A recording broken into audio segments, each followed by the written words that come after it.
you're actually even getting more work Yeah. since the dedicated. So its value is there. Oh yeah, absolutely. I wouldn't have added the second dedicated rep if I didn't value it.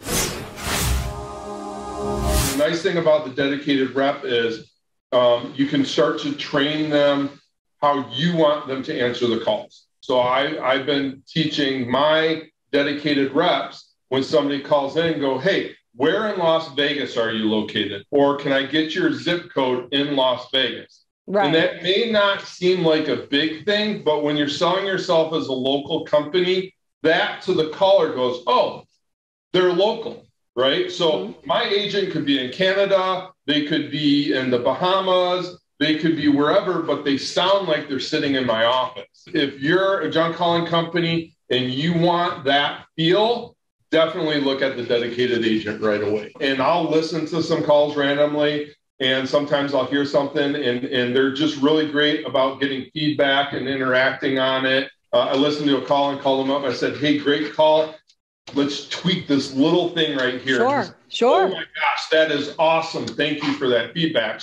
If there's a question, they can get a hold of you like right then. And then the other thing is, if I have to call a client for whatever reason, so I'll give you an example. There's a project that is an hour outside of Las Vegas, which is outside of our normal service area, but it's a big 10-acre cleanup kind of specialty project where if I just had the call center answering it, they would have been like, no, we don't service this. But because it was a dedicated rep, and I've been able to do that training and say, hey, if it's outside our service area, if it's the right project, we'll take it on. And this project is probably going to turn, it's a $40,000 plus project. It's a month. Wow. Oh, that's great. Oh, that's great. Yeah. And if I had been on a job, couldn't answer the call, I may have missed that. Right. So having those dedicated reps to kind of give the additional training to, it's just got me a lot of business. It's worth the money, both the call center and the dedicated reps. When you're like, hey, John, you can use them more than just to answer phone calls. Yeah. Are you serious? I said, I'm going to have them move all my clients from my old CRM into my new CRM. I gave them an invite to my business calendar, and I literally had them go back to 2018. Wow. We contacted every single client, either through text message, email, or phone call, to say, hey, are you still in the Las Vegas area? Can we verify that this is still your address? Can we? And Cody, who is phenomenal, he was actually tracking the percentage that converted to customers on top of that. How many did? So 5% of my clients from 2018 to 2021 converted into new sales. Oh my God. It's probably a few hundred jobs. So that was just phenomenal. So that's something I had them do is do that. I have them posting on our social media, so they can go into our workies, pull pictures from the job, and then go post that on Facebook and Instagram or Google My Business. So I'm always thinking about, hey, what can I have these dedicated agents do? There's always something.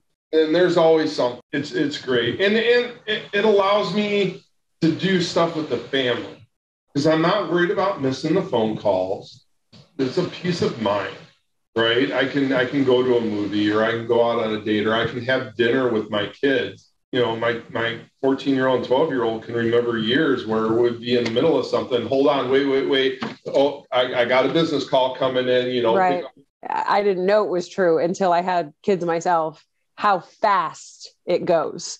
Yep. And do you really want your kids to look back on their childhood and only remember that dad was working constantly? You don't want that to be their memory. And you certainly don't want to look back and think, gosh, I missed that. I don't even remember that. I wasn't there for that. I can remember I took a week vacation and I had to plan my vacation. What's the slowest time of the year, right? Slowest time of the year, yeah.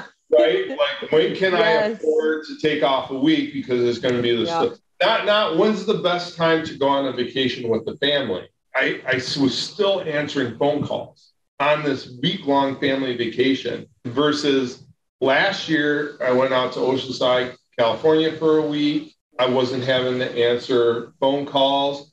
And I did a little bit of work, about an hour each day. But an hour of work each day at my laptop in Oceanside, and then being, okay, I'm done for the day. When I came back, there were jobs on the schedule, and there were jobs that was gone. And, you know, I've been able to sleep in several days in the morning and been able to start enjoying life a little bit more. And it's to the point where on my business phone, I almost am getting annoyed when I get phone calls on it.